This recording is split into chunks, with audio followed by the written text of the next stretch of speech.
Y vamos a seguir hablando de la corrupción, hacer este corte transversal y ver cómo está funcionando el sistema desde lo que funciona mal, que es la corrupción. Vamos a hacerlo con la procuradora ad hoc para el caso Lavajato.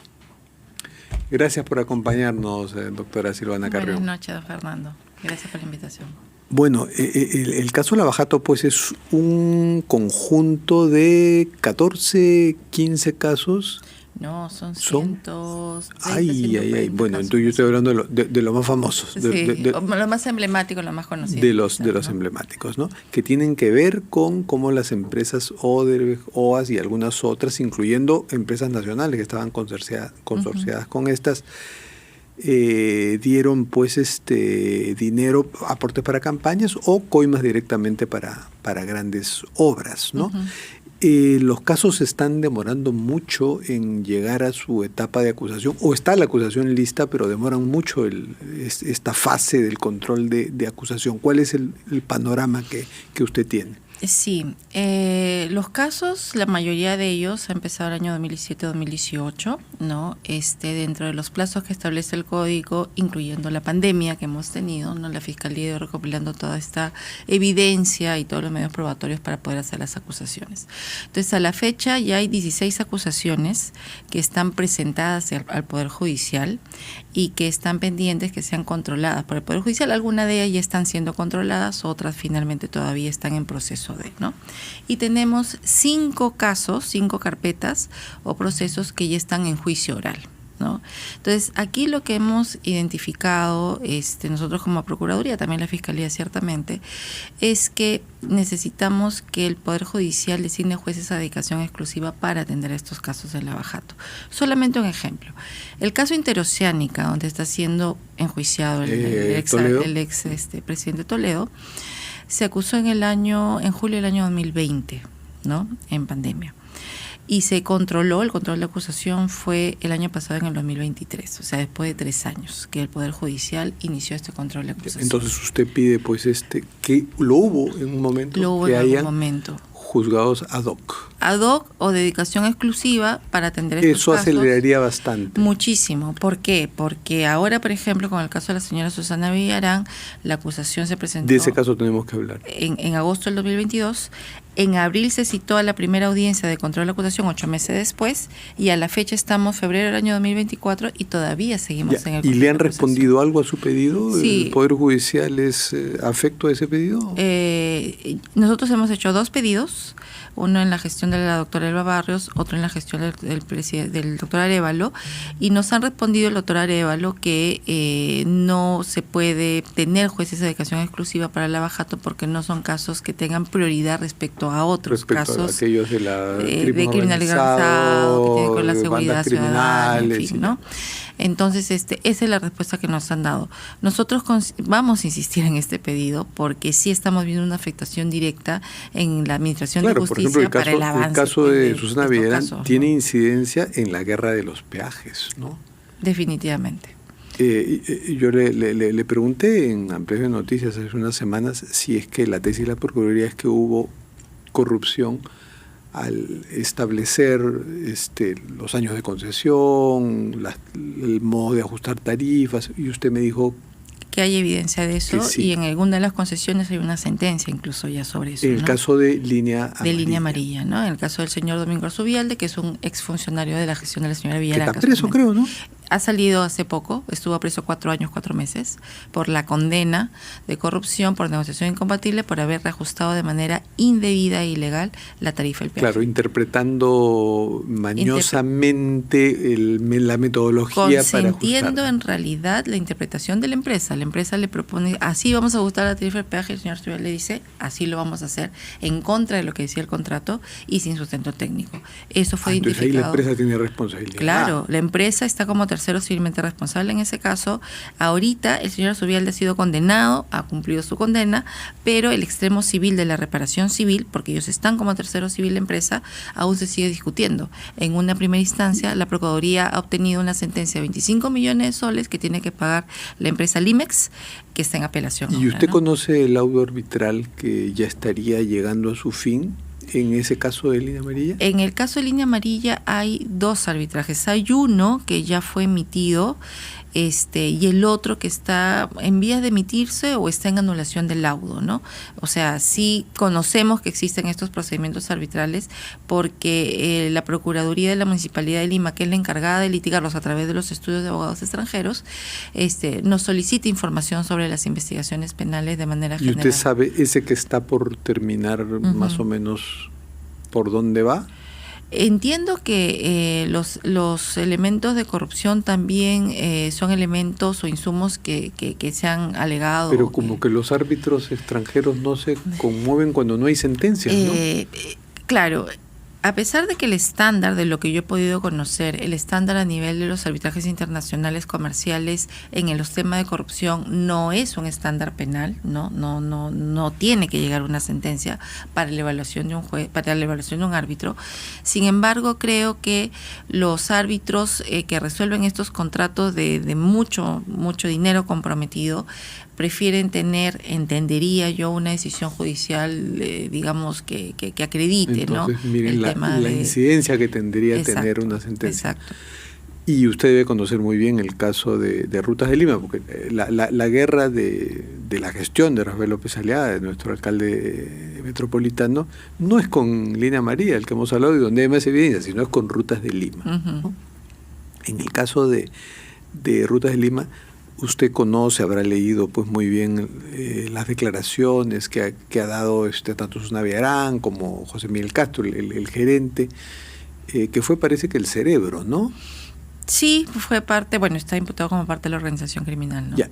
Y en esas declaraciones queda claro si, a cambio del aporte que hubo para la campaña del no, de la revocatoria, ¿hubo favores en el establecimiento de ese contrato de peaje? Sí, la evidencia que tenemos hasta este momento, ¿no? Porque finalmente vamos a ir a un juicio, ¿no? Pero la evidencia que tenemos hasta este momento, incluso con colaboraciones eficaces, es que durante la ejecución del contrato, Rutas de Lima se firmó en la gestión de la señora Villarán, ¿no?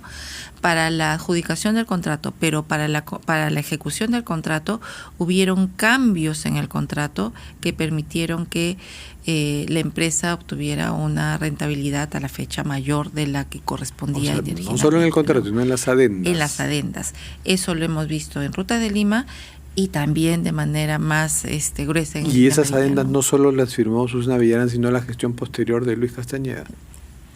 Con Luis Castañeda se firma Línea Amarilla, con Susana Villarán se firma Rutas de Lima y Susana Villarán tiene la ejecución de las dos y hay cambios en la ejecución de las dos concesiones, ¿no? ¿Y cuando vuelve Castañeda hay más adendas? Cuando vuelve Castañeda hay adendas o acta de trato directo con relación a la concesión de Línea Amarilla, que también no está bajo investigación en este momento, ¿no?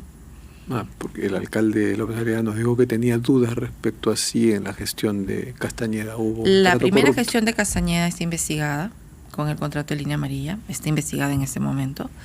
La firma de ese contrato, está investigada también la firma del contrato de Rutas de Lima y está investigada la ejecución de ambas.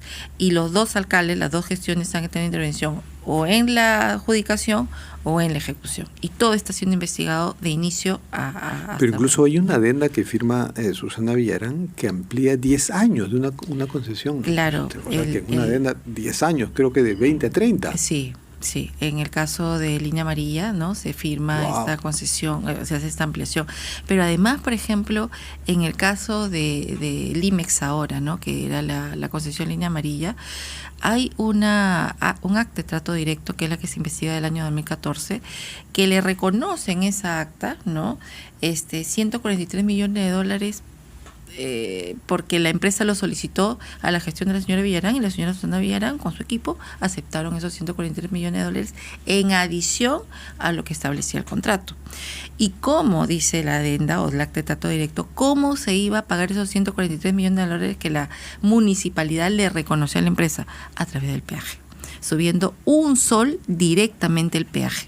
Entonces, el peaje que tenemos ahora en esa concesión tiene un sol por este acto de trato directo que se le aplicó directamente a la tarifa y encima tiene los ajustes indebidos también que se han permitido en la ejecución del contrato. O sea, tiene un exceso, digamos, ¿no?, en la tarifa, porque por eso es que el peaje es tan caro, ¿no?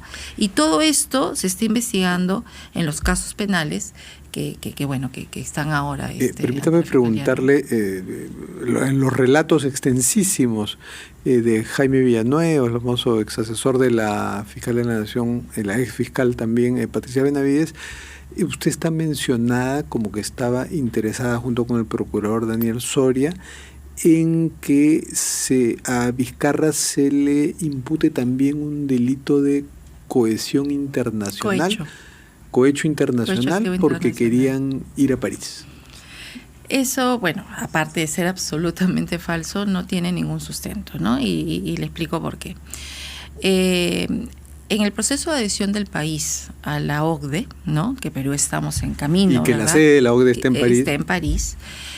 La organización tiene fijado cuáles son las reuniones sobre los temas anticorrupción a lo que los países tienen que acudir. Y Perú es miembro, es signatario de la Convención Anticohecho. Son marzo, junio, octubre y diciembre. Está así fijado todo el año, son las reuniones. Y como Perú es signatario de la Convención Anticohecho de la OCDE y además está en el proceso de adhesión, tiene que ir a reportar.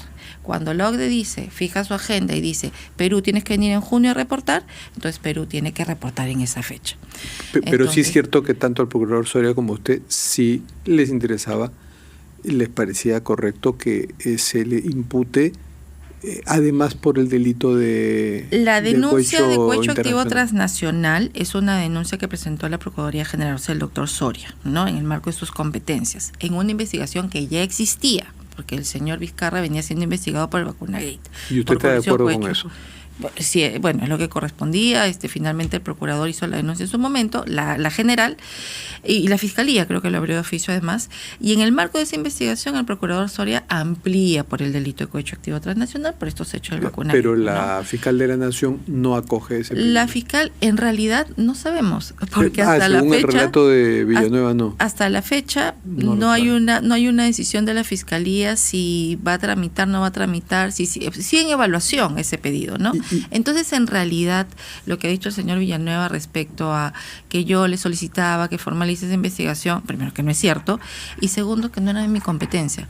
Lo que sí ha pasado es que con el señor Villanueva, a quien conocí como asesor del ministro de Justicia, ¿no?, porque finalmente... De Félix Chero, cuando él era asesor principal del ministro de Justicia, ahí yo he tenido coordinaciones propias de la gestión, temas administrativos, ¿no?, la contratación del personal, esas cosas que uno trabaja con el Ministerio de Justicia.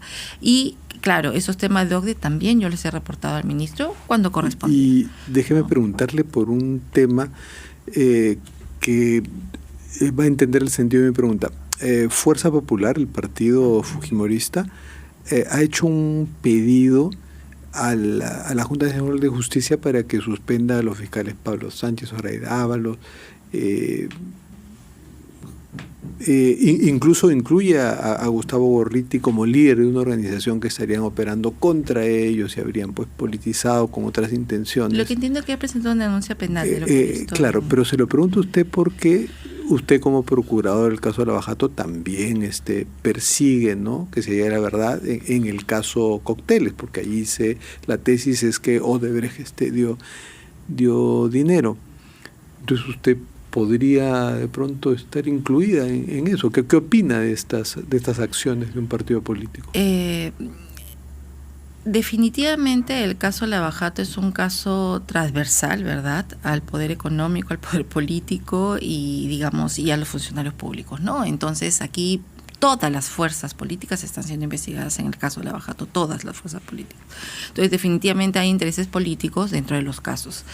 Yo no veo el caso de la señora Fujimori, o sea, no soy la Procuraduría que está a cargo, lo ve la Procuraduría de Lavado de Activos, ¿no? Ese caso no encaja en ese caso en y el del Lavajato, señor aunque tenga Ollantumala, no lo vemos nosotros. Ah, ¿no? ya.